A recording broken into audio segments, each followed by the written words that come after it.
Hello, and welcome back to Universal Laws with Kristy Sturdivant. I am here today with Mary Madieras. Am I Mm. saying that right? Yes. Perfect. She is an Advanced Akashic Records Practitioner, an author of The Akashic Way, Living Through the Lens of the Akashic Records, and a 3-time Emmy Award winning director, which is pretty amazing and very exciting. So thank you for joining me today, Mary. You're welcome. Thank you for having me. This is fun. Yes. Okay. I'm so intrigued by your story about how you were in Hollywood, New York, directing, and then you came to the Akashic Records, which is it's kind of a niche part of the spiritual realm. Can you kind of tell us how you came into that? Sure. So while I was directing, I was directing, I think, well, a lot over like 25 to almost 30 years. I was already leaning into metaphysical topics, metaphysical books, spirituality, Eckhart Tolle, you know, Louise Hay. I can go on and on, all of them, and then even Deepak Chopra back then. But I was loving it, and I wasn't not loving what I was doing. I love directing, and I love working with actors. That's my favorite part of my job. But here's what happened: is I'm going to say out of the blue, on my seventh soap opera out in L.A. It was General Hospital. Out of the blue, my boss decided not to renew my contract. We usually the directors, and I didn't say I'm a director. The directors have contracts similar to the actors, and it threw me. I just was like, can't even remember what excuse or reason I should say she gave me. So I went to all the actors, and on General Hospital, there was Tony Geary, Luke and Laura, Tony Geary and Jeannie Francis, and all the rest of them. But I went to them and asked them, is there something that I can do better as a director? What did I miss anything? To really be honest with me, I had a great relationship with all of them, and they didn't know what I was speaking about. They said, "What are you talking about?" And I said, "Well, I'm not coming back in 3 months. I'm out." And they said, "What?" And they said, "That's ridiculous. You're one of the best directors we've ever worked with." So that was very interesting, telling, and certainly made me feel better. Floor came out from under me. It's never happened to me. I've never had any problems on any of the shows. I've worked for all the networks. And so I was floored. And of course, it was a difference in salary. So it was a challenge, to say the least, because those are great salaries. So I then I went to a psychic. I had been going to a psychic, every so often, who I knew well. And on one of these readings, she said she saw a being over my shoulder. And I was intrigued and asked, "Who is that?" She said, "Well, it's a he. He looks like a genie. And he says he oversees or protects your Akashic records." I said to her, "What is that? What are they?" And she said, "I'm not fully sure, but that's what he says he does." So I went home. I looked up the records, and it was like it was very gentle. I felt like I knew them when I heard the concept, but I didn't do anything. I still kept trying to get back in television in other ways, right? So then, a little further along in time, I was at a metaphysical bookstore out in LA in a back room by myself, and there was a book teetering off the shelf above me, and like it called my attention to it, and I pulled it down, and the title was How to Read Your Akashic Records. So nothing's random. So needless to say, I bought the book, took it home. And in this book, the author certainly gives you an overview of what the records are, how she came to them, her own journey. And then she shows us in the book how to open our own records through a sacred prayer that was downloaded to her through her from the Akashic realm. When I did that, I began to hear blocks of thought that were not mine. And I knew they weren't mine because I know my imagination. I know the difference between my imagination and my mind, I'll say. And so I started writing these things down. I still was not sure. It felt really comfortable to me. And I was thinking, like, what does this mean? I didn't know. So then this was the third and final sign was I was in a Mexican restaurant with my best friend, and she handed me a birthday card on my birthday. She handed me a birthday card. And when I opened it up, there was enough cash in the card to begin studying at the Center for Akashic Studies, which I must have been talking about at that time, that I was considering it, but I wasn't doing it yet. And so that, and I was like, I can't turn this down. This is a person who loves me and knows me. She knew what I was doing, what was going on. And the downloads, I'll call them, the information that was coming from the Akashic realm was beyond amazing. It was similar to maybe Neil Donald Walsh and what he might have gone through when he wrote Conversations with God series. I knew it. I just knew it. I was so comfortable about it. So that's how it started. So then I studied and then I began I was opening my records a lot to heal my own wounds and look at past lives and all the usual things that we get to do when we're visiting our Akashic records. And and then I began to work with people, and that was when it really solidified for me because I watched the power of the Akashic records as a resource to bring us back to who we are and why we've come here, because when that triggers, it's a remembering. And when the records trigger that in us, our lives just barrel forward in magnificent ways. And things that might have been in our way, they transmute. They don't go away, but they transmute into power. So it was that seeing that happen. And I was just like, well, there's nothing better than this. So that brings me to around now. And then, of course, I wrote the book because my records were showing me that there was an imprint in my own records that I was a writer. And I kept saying in my records, I would be at my computer typing and I was disagreeing with my records. I was like, no, I'm not. I'm a director. And my records said the records don't tell us what to do, but they'll show us what is in our records. And the energies that oversee the records spoke to me and said, well, there's an imprint here about you writing. And then they guided me to um, formulate this book, which is the Akashic Way. So that's how it all happened. I love that. I love this series of events that took place that just seemed could have been so random for so many people, but Yes. led you here. I just love stories like that. I think it's so fascinating.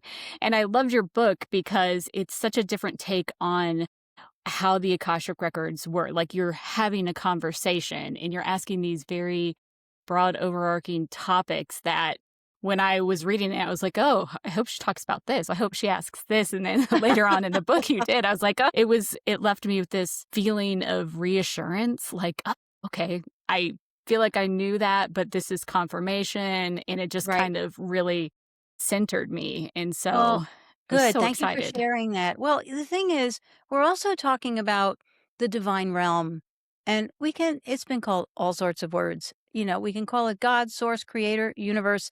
They're all this, it's the same soup. It's the soup of light and love and the existence of that. And the information coming from the Akashic records that are in this book around me working out my own daily issues, it's an activation, it's an essence. It's timeless, quantum, and it's an essence. And it sounds trippy, but I still will open up any of the record readings that I did for myself or any information that's in that book. I can just go flip the book anywhere. And when I read what the records are saying, I'm going, whoa, I don't even remember this. And it's exactly what I need at that moment in the now time when I'm reading it. That's the power of divine. And that's the stuff that is we can't be linear about it. And our minds go, well, wait a minute, how? And all of that. And it's like, we just can't. I just know that this is real. I just know it because I watch, it's interesting. The Anthony William, who's known as the medical medium, he channels all of his books. He calls his co-writer the spirit of compassion. Mm. He has been his entire life, channeling the Holy Spirit of light, let's say, into the information about health and wellness that are in his books and about the body and how it works. And that's how this is working. I get it. I get how that happens.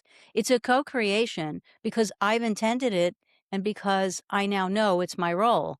Well, one of them, but it's a big role that I have right now, which is to help other people through this resource that I just happen to be able to access and hear. And I can help others see their own light, feel good about themselves, remember how wonderful they really are because That is how we were born. That's how we are. That's what we're made of. We're not made of broken.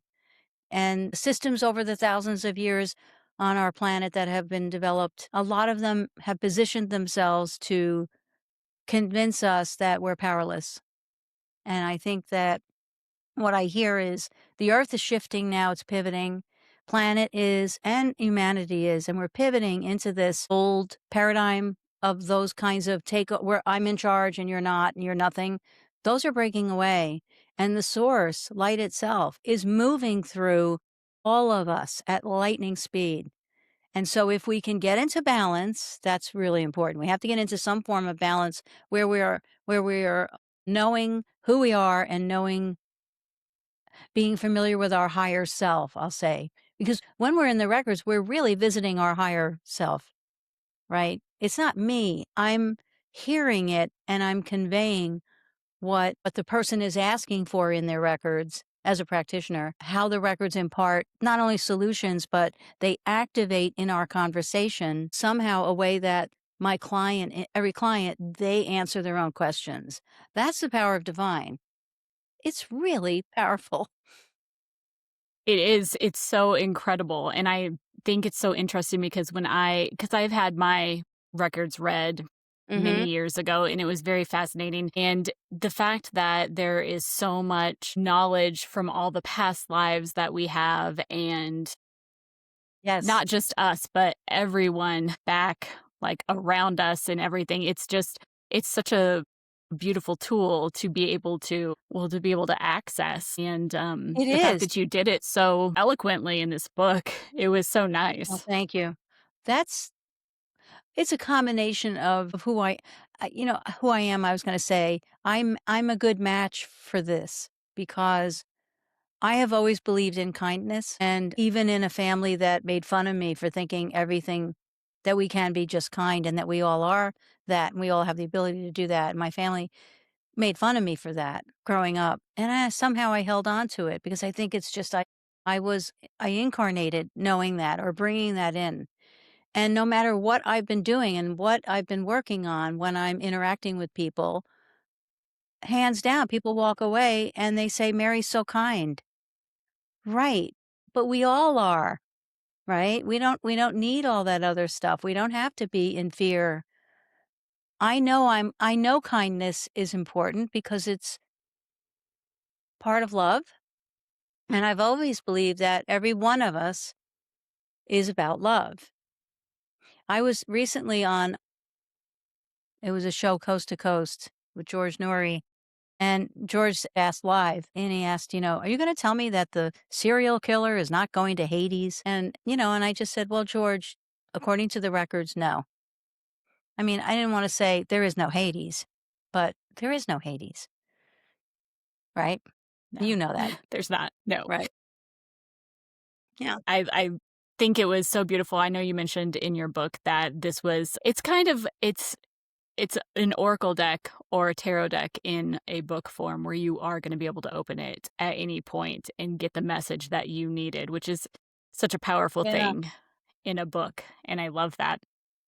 Okay, I do Yeah. have some questions though, because there were several topics in the book that I was like, "Oh, this is just too good. I have to ask Mary this." Sure. So, you have this theme throughout the book about how the Akashic records are talking to you about how humans are so deeply entrenched in our egos and how our egos are just running everything. And you had a really good term in there called ego soup, which I thought was beautiful. I loved that.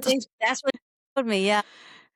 Yeah, and then, ego deeds, which I thought was also it's a term that we definitely need to make people aware of because our egos really do run the show, and like you said, we are these beings of divine love that are here Yeah. to really remember who we are and what we're here to do. So can you touch on what the ego is and what the Akashic records told you how to overcome, I guess, our egos? Well, yeah, well, actually, the shortest answer on earth to that question is love, that last question. But they refer to a lot to and affirm the work of Eckhart Tolle because Eckhart Tolle talks a lot about, or has, about the ego conscious and the collective ego conscious. And the records in this book expand it even more, calling it a soup and it is a trickster. First, we have to sort of maybe line up with the idea that there is no darkness. There's just lack of light. Abraham Hicks says when you walk in a room, there's no dark switch, which is really funny. There isn't. There's just light, and then there's lack of light. So when we don't know that we are love and light and divine love, as you just said, when we don't know that because we haven't experienced it, and there are various reasons when we're in our own records, we figure it out. It could be childhood, it could be a past life, because we also have to remember, just as a little side note here, is that everything is energy. And now science, I mean, we know that. It's not woo woo. Everything is energy. Energy never dies. We also know that. And our DNA is energy. So every lifetime we've lived contains the DNA energy of that lifetime. And because it's quantum, right now in this lifetime, our DNA holds the energy of every lifetime. So we can actually access energies from our past lifetime times, depending on if there's something from that lifetime that we really would like to have.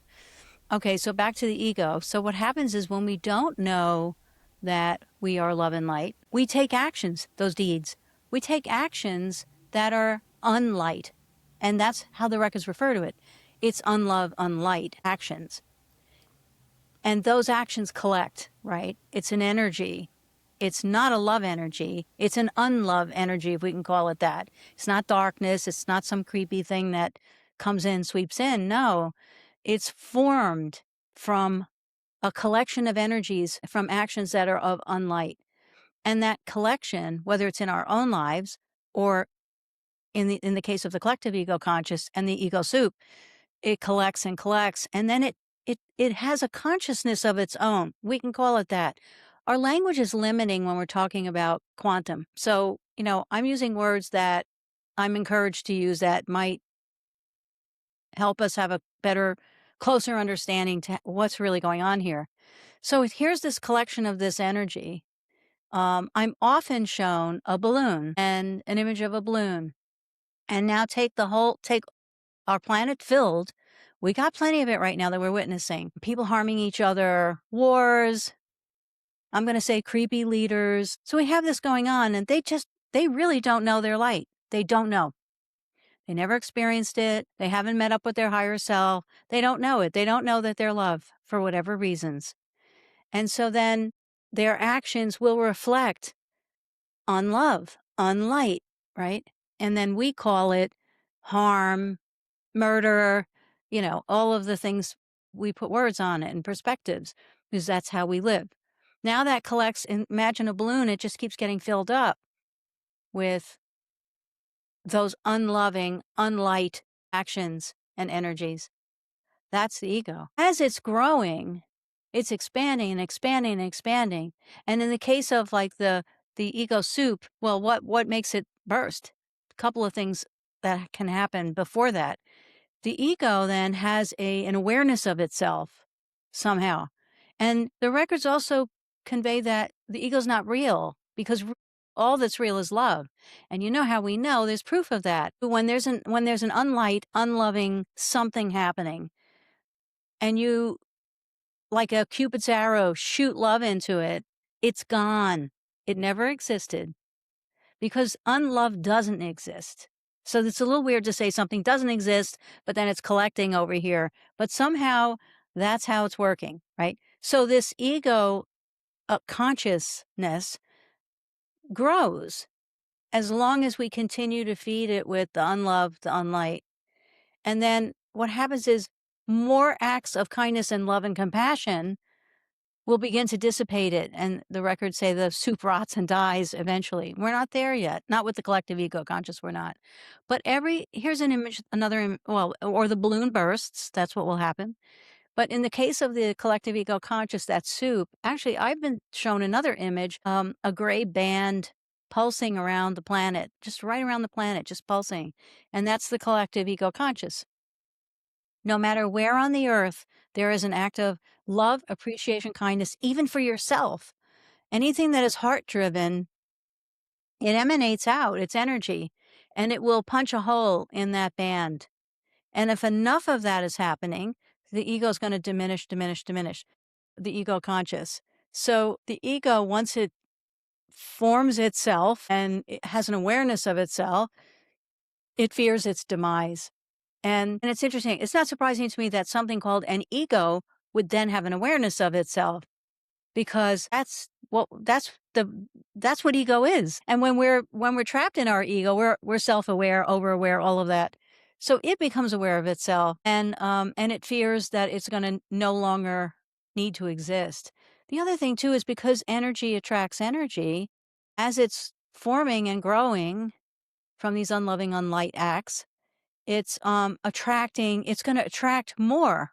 It's going to find those people that feel like crap, the people that feel, that they're just down and out, or they're in victimhood. The ego loves that. It's not going to come to somebody that's loving themselves.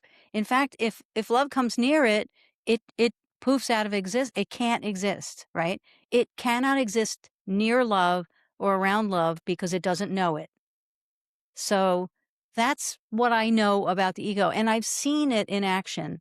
I've seen it unfold in that way. And we have plenty of examples of what happens when somebody loves somebody, or even somebody who loves somebody that they thought they hated. Think about that. Look what happens. We don't hear enough of these stories, in my opinion, because of other stuff, because the collective ego conscious has a powerful hold right now on the planet, over the planet. So we have to just keep finding ourselves as light, knowing, remembering that we're light, remembering that we're love, and remembering that we're all the same, and we're all the same in love and light, and we're here. I asked the records, what is this all about? And the record said we're here to, as souls, co-create, all of us, co-create in love back to source itself, to infinity.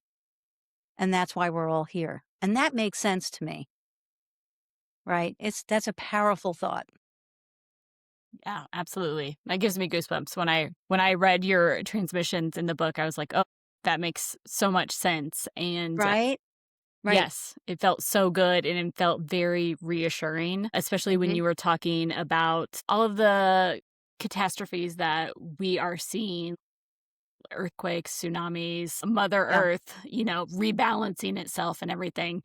There was this underlying of like, just hold in that state of love, hold in that state of light, and everything's going to work out like it's supposed to. It was very reassuring in For a me lot of too, ways. when I was hearing it, I was just, like, expanding.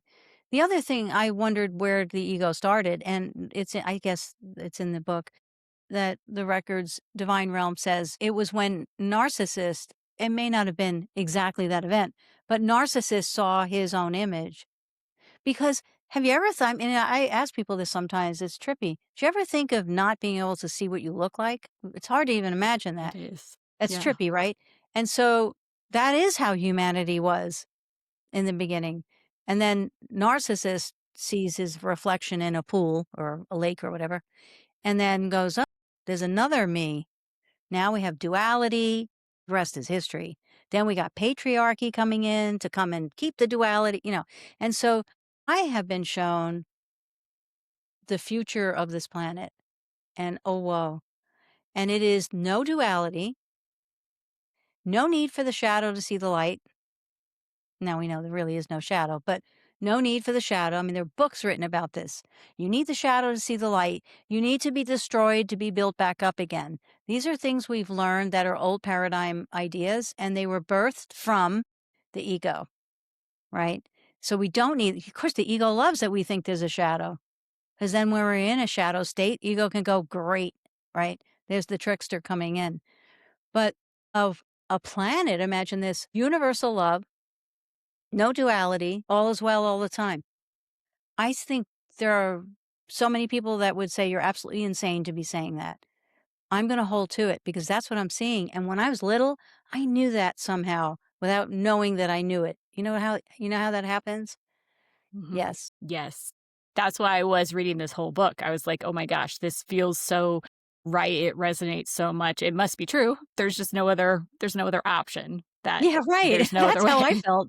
Yeah. So, and I love that concept of there is no shadows. I feel like right now in this kind of this growing spiritual community, it is all about the shadow work. It is all about going deep within and clearing out those shadows. And I was like, ugh, I just don't like that term at all. I love It makes hearing it this sound from so you. bad. Well, I love hearing this because not enough people speak about this. Keep speaking about this, please, because it's a narrative that it's gone further. It's a belief system now. It's Mhm. become a belief system, and it could not be farther from the truth. I mean, and we have proof of what happened. It doesn't, this is really interesting because my next book, which I'm nearly finished with, it's called 1 Hour at a Time, uh, Akashic Messages Born in a Storm. I lived through Hurricane Helene, and during that hurricane, or right after it, the Asheville area forget it. It was so bad. It was like a war zone. And I got a little, I hear whispers from spirit, and I heard offer free readings for people who are going through this. So I did. I posted a bunch of things on Facebook, offers, whatever. And so it was really interesting because what the new idea in this book will be, along with what we're talking about, we don't need crisis in order to discover ourselves, remove stuff, and get rid of the layers of what we don't. And even the word healer, just recently somebody asked me about the word healer because the record said to me, I'm a healer. Well, that was me in my journey because this book is my journey going through regular stuff that we all go through, things in life. Why am my body? Why am I not losing weight? All the different things, right? And then they would expand on it as you experienced. Anyway, I lost my thought. You were at Hurricane Helene. All right, thank you. What I have heard from the records, we don't need that breakdown. We don't have to have hurricanes, crises, car accidents, out of body experiences, near death experience. We don't have to have all of that to access the power that we are.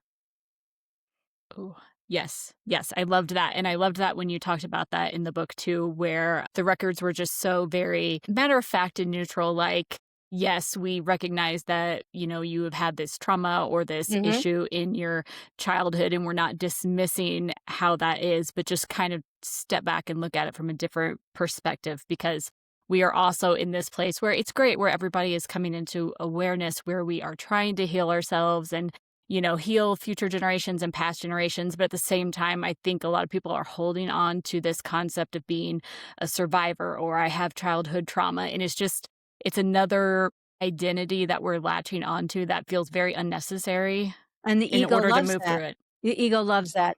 Yeah, and the additional insight that I received around this topic was this idea that with trauma, they say trauma is a perception, which might make people a little annoyed, but I get it. We're perceiving it the way you said it. We're perceiving it as, "Look, it's got me." They're not saying, as you said, invalidate it. But what the records suggest is to identify what was the energy of the trauma. Like if somebody was shut down, whether they were hopefully not raped or beaten up or emotionally shut down, when we look at the energy of those experiences, usually the energy is power because it takes a lot of power for somebody, whether it's bullying, whatever, to shut you down. So there's power coming towards you. And then we experience what we experience. But if we can pull apart the energy around those events from the events themselves, the events are still there. We don't want to get rid of them because they inform who we are. They play a part. Once we can separate the energy from the traumatic events, then we can transmute those events into assets in our lives. But we can't do it if they're holding on to us as trauma. So when we separate the energy, we can actually mine that energy in our now time. We can pull, a power that came in.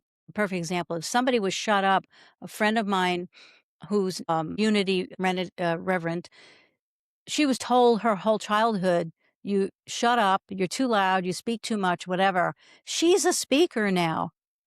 So the energy, and she did work. I mean, she did shamanic work and her own healing, but she mined that energy, the energy to shut up, or the energy that's created by this, right?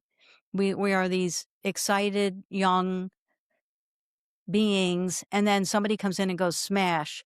That's energy. If we could just take that energy and now channel it right through us now, then it becomes an asset. See, it becomes an asset. We can be whatever we want to be because now we're more powerful. And we still have those events still happened. So we're not getting rid of them. And a lot of the psychology books want us to dig in and get rid of them. Why would we want to get rid of something that is part of our lives, whether it feels good or not, or felt good? So this is powerful stuff. It is powerful, and to think that we can access things that we had done or experienced in past lifetimes and pull that forward too is it's an incredible concept, and I mean, just imagine the powerhouses that we all are and what we can do and what we can create. I mean, you were even had the conversation in your book about immortality and everything, and I was like, "Oh Oh, yeah. wow, that's like what an interesting concept." Or, the concept of no gravity. It was just like, "Whoa!" Like your mind just I know. it's boggling. Gravity is a habit or something. Yes, I know. Yes. And this is another thing that I think people will relate to. That I like to find I'm going to say the fun things that we discover by applying the things that divine realm is showing us about ourselves. I once was working with someone, and the first thing she said, and an ascended person, like a really conscious woman, and she said, "In a past life, I know that I misused my power." And she went to keep talking, and the records, I was in her reading, and the records made me stop her and said, well, let's take MIS out of there. You used your power. Because she said, people suffered, people died. I know about this past life. And I saw that past life too. And so I validated, or the records validated that, but the records wanted her to change it to use. You know why? Because looking at that lifetime, how she used her power made sense. Okay. Not killing people made sense. And if we look back at it, totally, she just sat back. She said, I never thought of that. And in this lifetime, she's holding her power back because she had a past life and her perception was, I misused it because people got harmed. But we need to go and look at those lifetimes because everything does make sense, not they're justified. Just like the trauma, it makes sense. And when we can make sense out of things that we feel shame about or we think were horrible, it shifts it somehow. It doesn't justify it, but it shifts it. And all of a sudden, it's not this horrible thing that we're now bringing into another lifetime that just arrests us from being as great as we are. Yeah. Ooh, I love that. I love that. I mean, we really need to start looking at our experiences in our past lives as just like pieces of our puzzle Yes. to make us who we are right now. Yes. And they're available to us. I think it is in the book about if somebody finds out that they were in a past in some other life, not this lifetime, they lived at a time where there was no disease, let's say. And then in this lifetime, God forbid they're diagnosed with cancer. If they know they were in that lifetime, the energy of that lifetime is still in their DNA. It's there. So we can actually activate it. This is about activations. That should be the theme of this conversation, activations. So you can activate once you have to know and resonate with, yep, I had that life. I remember, we do remember on some levels, and then just meditation would work or just quiet intention and activate that part of your DNA from that lifetime that knew no disease, learned no disease. It will bring no disease into this here and now time. Oh, I love it. I'm getting chills because that's what it's all about, right? It's remembering and like pulling it all together. And it's just so great. It's so fascinating. I love it. It really is. It still fascinates Yeah. me. I love working Mhm. in the records. I keep getting more things, and then I wake up in the morning and I'll have like a topic like, "Oh, I wonder what the records will say about whatever." And then I've got to write it down, open the records. So I think there's always going to be more. I'm just trying to keep up with everything right now because, I have wonderful opportunities like like right now chatting with you, and there's a lot of those opportunities that are coming up. So I'm gonna, I'm really gonna get out on social media more with pieces of these conversations that will ignite a remembering, because not everybody has time Yes. to go get a book and read it. I understand No. that. Yeah. I know, but that breaks my heart because it was so good, and it's one of Thank those that I you. was like, "Well, I have to have a physical copy just so I can open it up at random." But I also love okay, before we go, because I could talk to you all day, Mary. Thank you. Me So too. fascinating. But one of the things that I just absolutely loved was how you opened up the Akashic Records for Helios, the sun, which I was Oh, like, I "What?" know. I never even considered it or imagined it, and it just ooh, I I get got a teary, it chill was just so now. I good. got a chill when you said it. I don't even remember how that idea came in. It was Oh, probably really? Wow. no, I don't remember how that happened. Oh, it was because of you were talking about scientists were talking about, it having a supernova effect in however many years, and Oh, and I then you asked the opened it up. records. Yes, and I asked the records, "Can I open the records of the sun?" Yeah, it was in that I was like, "Wait a minute." Of course, because everything see, that's the thing, everything has an imprint in the records, not just human beings. So, I opened the records of the United States. It's on my Substack. That download, yeah, reading is on my Substack, whatever I have, the Akashic Way. It's the sun. What I loved about hearing from this, the sun was basically saying, "You're all giving me a bad rap." Right? And, Yes. and it said, "I don't cause cancer." It's the stuff we put on our skin that's causing the cancer, when it meets up with the sun. But it's Yes. not doing that. It's protecting us. And I don't know about you, but I've always had a fabulous relationship with the sun. Since I was a kid, I just want to be in the sun. I love the sun. And so it's not surprising that I could hear the sun because I already had a relationship with it. I'll It have was to open. such a good one. It was such a good It was a good conversation. one, right? I'll have to open the moon, especially Oh, since they're going around it please. right now. Yes, yes, I would love to hear that because the whole conversation completely shifted my mindset around it because the son was like, "Look at me as your sibling." And I was like, "Wow, like to have that kind of familial relationship with the son is it's just such a crazy It's a concept, but at the same protector. time It's yes, a protector of humanity, and not the usual because it's growing plants, of course, which then helps us stay alive. But it's in another way it's protecting us. It has a bigger role than we've given it. And I liked that it was this different perspective. I'll have to do more with the sun now that you're bringing it up. could you do all the planets, please, Mary, and I know just I write a thought book of about that. them? Yes, I mean, it would be so fascinating, right? Because we look at them as these swirling rocks out in the sky that are, like, showing us our destiny, but, like, to be able to have a conversation, I was like, it completely shifts my entire Yeah. idea Let and relationship with let me them. think about that. Hmm, it's a good Yeah, just idea. put that on your never-ending list, okay? I know, I'll put it on my list.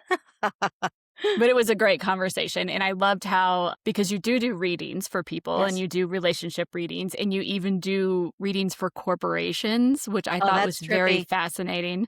So, yeah, how does that work? Do you go into just Well, it how do you do starts that? with the idea of how this is very related to Elizabeth Gilbert's book, Big Magic. She's the So one who good. wrote Eat, Pray, Love, yeah. Mhm. And and she talks about everything existing in the ethers first, creativity. She's talking about creativity.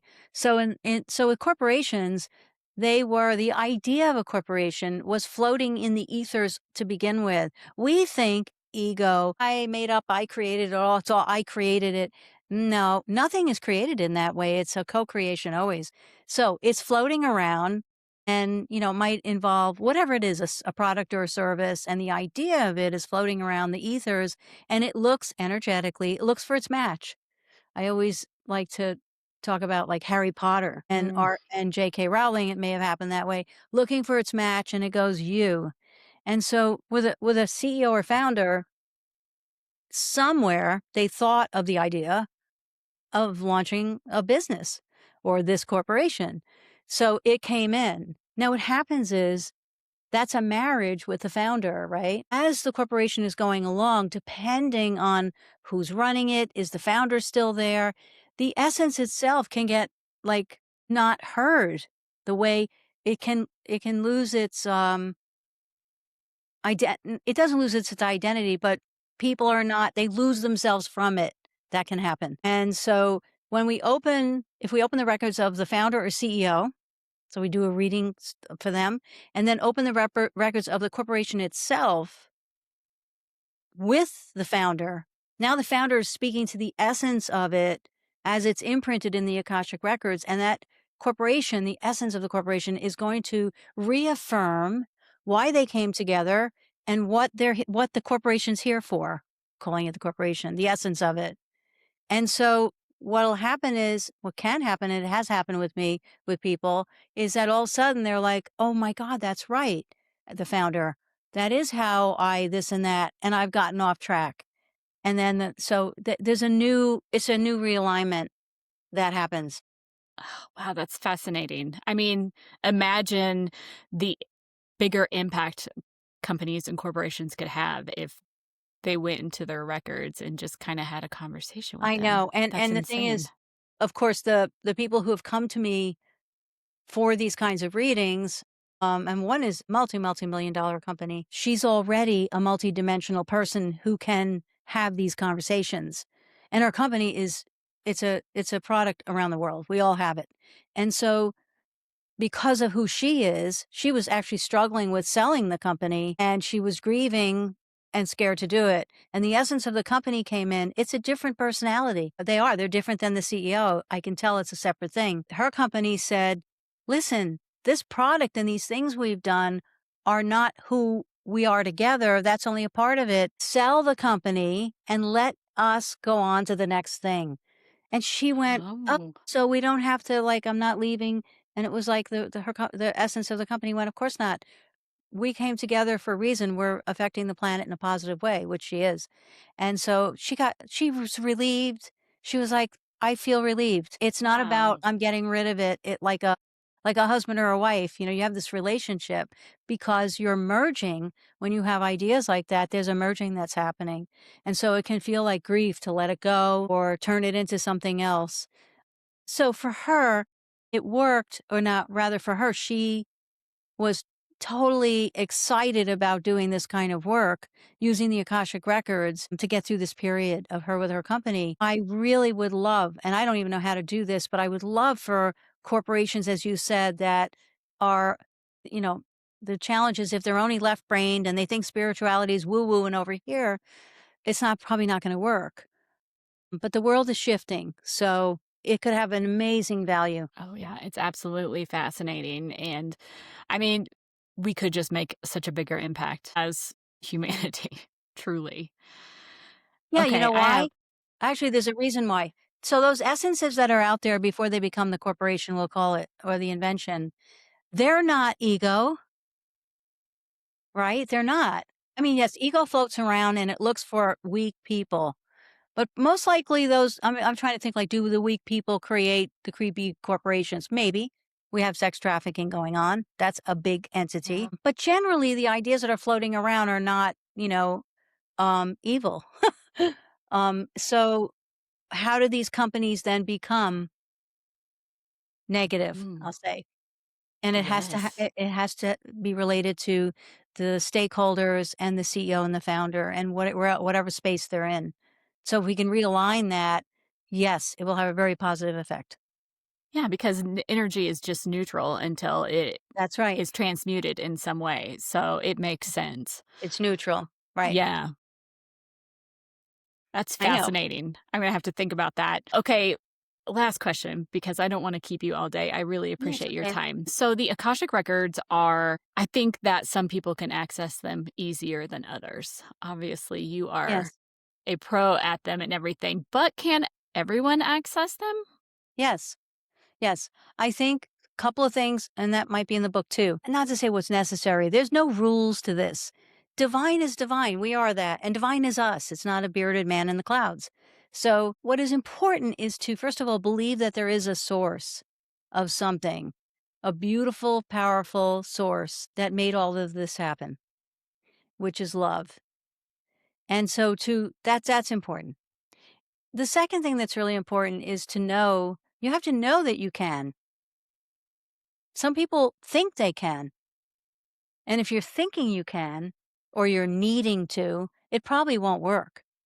But if you're knowing it exists and you're feeling like you deserve to hear from yourself in that higher perspective, it's probably going to work. And the other thing is, if we have a lot of perceptions that are in the way, misperceptions that are in the way about ourselves, then it's not going to flow in. How can it? Because it's pure source. It's pure positive energy. So it'll get stuck, and we'll translate it into, I don't know, I can't hear anything. I've had friends who say, I sit there, I've said the prayer, I do this and that, I don't hear anything. Well, there's probably something in the way. And so I think it's important, to balance yourself out. My work in the records, when I was studying the records, I wasn't studying about the Akashic Records. The center that I studied with, um, it was all about us opening our own records over and over and with each other to go back, look at what we thought were wounds, all that work, right? And to transmute that. And I remembered my teacher saying, you don't want to be in an Akashic reading with someone and they are telling you really rough stuff. And then all of a sudden you're affected by it because you have the same uncleared things. Can't have that. So that's the work. You have to be kind of clear. There's no perfect, but you got to be kind of clear about yourself and love yourself. If you love yourself, you're going to hear it. You're going to hear it before you even say a prayer, I think. Ooh, so good. So you're going to Ugh. go do it. Have you done it?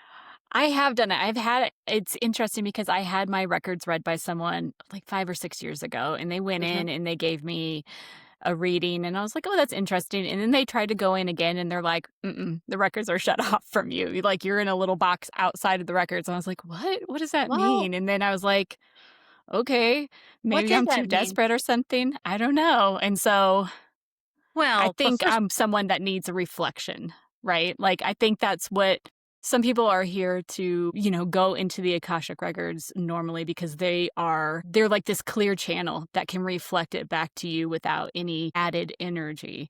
And some of us overthink everything. So, that's true. I have a lot of clients that do that. yeah. That's interesting. And the records just it's beautiful how it just flows love. Mm.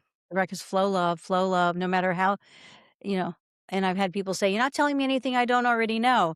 And the records are like, yeah, because the records are not there to tell, they're reflecting everything about us, right? And the idea that records are closed to you, I hope that wasn't the wording because, my gosh, They no. said you're outside of the records. Like, I can't remember what it was, but I was like, huh, I'm outside of That them? They don't want to talk to that's an me? odd yeah, that's an odd thing to say.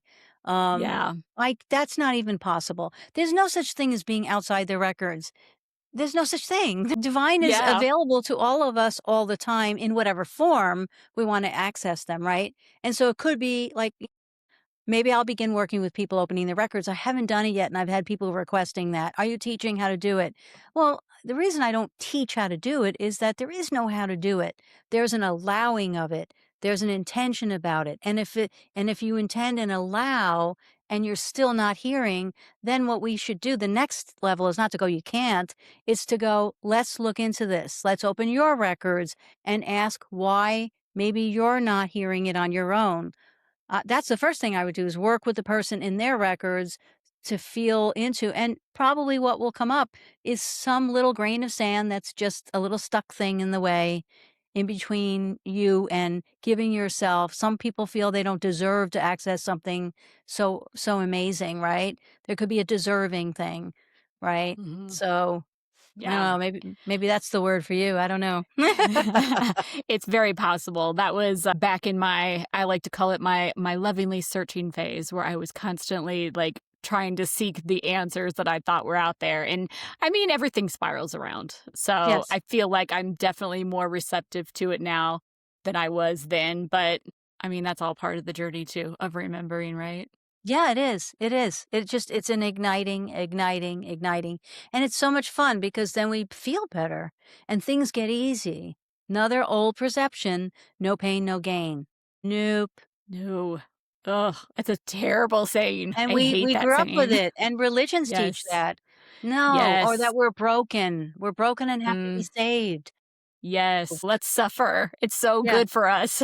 Like, yeah, let's yeah, not. you can't have happiness without suffering. Nope, Mhm.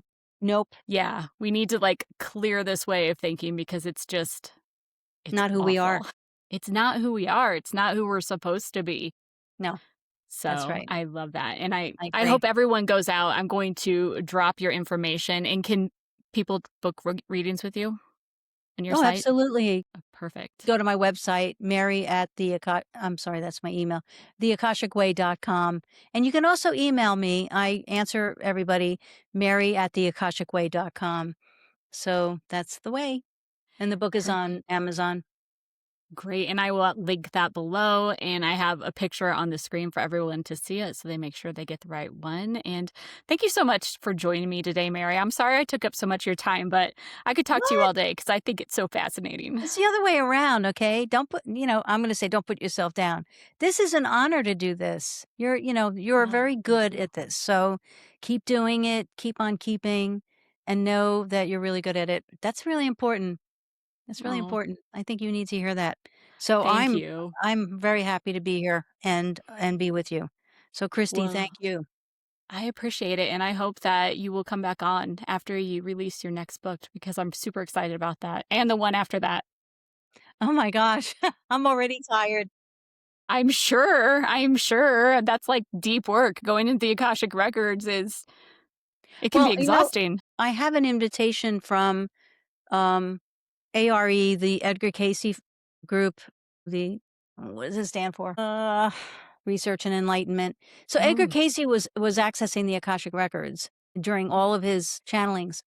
And so there's a center in New York, or a chapter of them in New York. They're based in Virginia, I think. And they have these programs on their website. So they've invited me to do an Akashic Records program online. So I'm putting that together. Yeah, I just have to figure out how to do it, because I can't just open records for 5 minutes, and some no. radio shows want that. They're like, "Can I have call-ins?" People call in and you open their records. It's a little tough because, as you see, it deserves more time.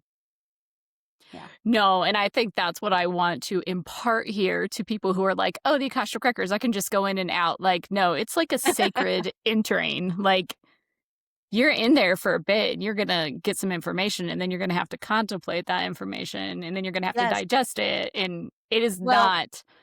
that's I'm right, sure this took absolutely. you a long time to just write, one book because it is It so did. It took me several intense. years. Also, because it Yeah. was my first. I think maybe the first is always the toughest.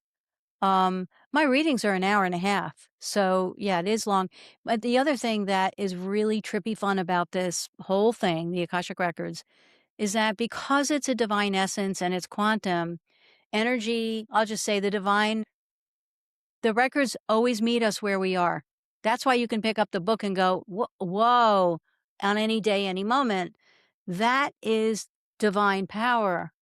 And so I've had people, because I record everyone's readings, and I've had people write to me a year later and they'll say, "Oh my God, I just listened to my reading and it seems different. Like I got so much out of it there's parts of it I don't even remember." And I also had an interview with a host from Canada just last a couple weeks ago, and he read the book. I'm shocked. He read the book twice, and a real thinker guy, and he said, I read it twice, and I have pages of notes and whatever." And he said that he experienced around this topic of it shifting. He said the second time I read it, there were sections where I said, "I don't remember reading this," and he goes, "And I had taken notes, like really good notes." He goes, "I didn't remember reading things that I'd read the second time." That's another example of it's the power of divine. We experience it with sacred tomes, the scrolls. When you're near sacred, I'm calling it sacred, but when you're near that kind of high activation in writing, it's like it has vibration to it. You can feel it. You feel differently. And when you read the words, something happens. Right? So that's what this is because it is divine. And I just get to watch it happen. I don't I don't put an imprint on that. I can't change that. I love that all I'm doing, it's like passing an hors d'oeuvre to someone. I just go like this from what's coming through, and then it's like Not everyone different each can do that time. well, though. Not everyone can be so neutral and do it in such a loving way Oh, because well, thank you. of the humanity's ego, right? So I Yeah, think that obviously this was gifted to you for a very specific reason because we can't not everyone can access that. We can't handle it. I Like, know. I think I that it don't would probably implode a lot of us. Yeah, well, thank you for saying that. It's good for me to hear that because I think there are many times where I just think to myself, well, it's not such a big deal that I'm doing this. Everyone can do it. And that's just my upbringing, right? So I deal with that all the time. Yeah. So thank you for saying that. I appreciate that. Of course, yeah, I know that. I mean, I'm gonna be signing up for a reading with you just Oh, because. good. Great. Yes, absolutely, and I think everybody should definitely check out this book because it's gonna be one of those that you're gonna be able to look back on years from now and just be like, Yeah. "Whoa, I had no idea," because it is everything is moving in a spiral with us, and so, Yeah. so good. Oh, the So good. divine spiral. Isn't that one of the chapters? Yes, Yeah. it is. Oh, thank So you. good. Yeah. It was a great, great title for a chapter. I loved it. Good. Good. Well, thank you so much for joining me today, Mary, and thank you for You're letting me welcome. take up so much of your time. I had such a good conversation with you. You did not take up time. I loved it. Thank you. Well, thank you, and we will see you guys later. Okay. Bye.